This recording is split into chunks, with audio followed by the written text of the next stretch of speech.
जय श्री कृष्ण। प्रिय मित्रों, हमारे चैनल से जुड़ने के लिए चैनल को सब्सक्राइब करें, लाइक एवं शेयर भी करें ताकि मेरे नए वीडियो का नोटिफिकेशन आपको प्राप्त होता रहे।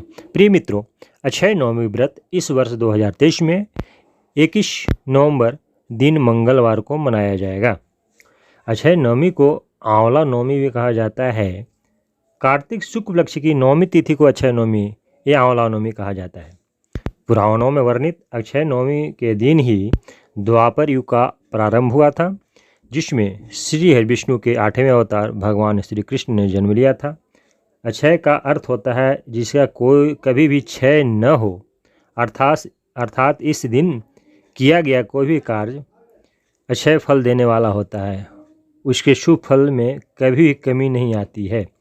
अक्षय नवमी के दिन भगवान श्री कृष्ण ने वृंदावन गोकुल की गलियों को छोड़कर के मथुरा प्रस्थान किया था। इसी दिन भगवान श्री कृष्ण अपनी बाल लीलाओं का त्याग कर कर्तव्य के पथ पर कदम रखा था। आंवला नवमी के दिन से वृंदावन परिक्रमा प्रारंभ होती है। अक्षय नवमी के दिन आंवला वृक्ष की पूजन की जाती है। वृक्ष को पूजन करके उसमें जल और कच्चा दूध अर्पित करना चाहिए। आंवला वृक्ष की परिक्रमा करते हुए तन्ने में कच्चा सूदा या मौली लपेटनी चाहिए और लपेटी जाती है इस दिन। मित्रों, कार्तिक शुक्ल पक्ष नवमी से पूर्णिमा तक भगवान विष्णु आंवले पेड़ पर निवास करते हैं। इस दिन आंवला पेड़ की पूजा अर्चना करके दान पुण्य करने से अक्षय पुण्य की प्राप्ति होती है। दान पुण्य अवश्य करें। दान में कुष्मांडा यानी सफ़ेद कद्दू भी दान किया जाता है। प्रिय मित्रों, अपने परिवार के साथ पूजन के बाद आंवला वृक्ष के नीचे बैठ करके भोजन किया जाता है। भोजन अवश्य करें। पूजन के बाद कथा भी सुननी चाहिए। मित्रों, आंवला नवमी का कथा इस प्रकार से है। काशी नगर में एक निर्धन और निसंतान धर्मात्मा बनिया रहता था। एक दिन बनिए की पत्नी से एक पड़ोसन बोल रही है कि यदि तुम किसी दूसरी स्त्री के लड़के की बलि भैरव जी पर चढ़ा दो तो तुम्हें पुत्र की प्राप्ति होगी।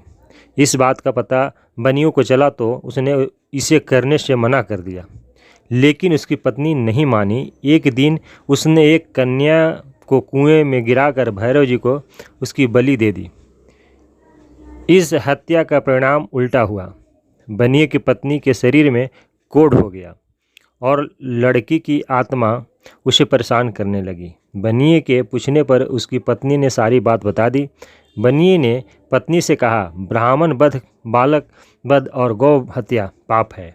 ऐसा करने से वालों के लिए इस धरती पर कोई जगह नहीं है। बनिए की पत्नी अपने किए पर शर्मसार होने लगी।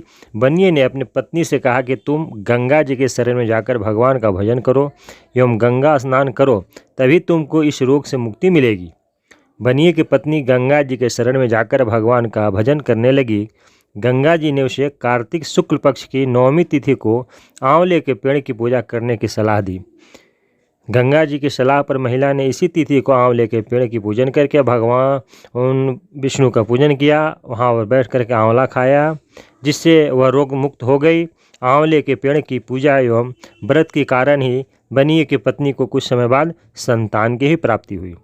निशान दंपति को अक्षय नवमी के दिन आंवला के वृक्ष को पूजन करना चाहिए। व्रत एवं दान भी करनी चाहिए। इससे भगवान विष्णु की कृपा से संतान की प्राप्ति भी होती है। आंवला नवमी के दिन आंवला का फल अवश्य खाएं। मित्रों, ये आंवला नवमी का व्रत विधि कथा में आज बस इतना ही। राधे राधे। जय श्री कृष्ण।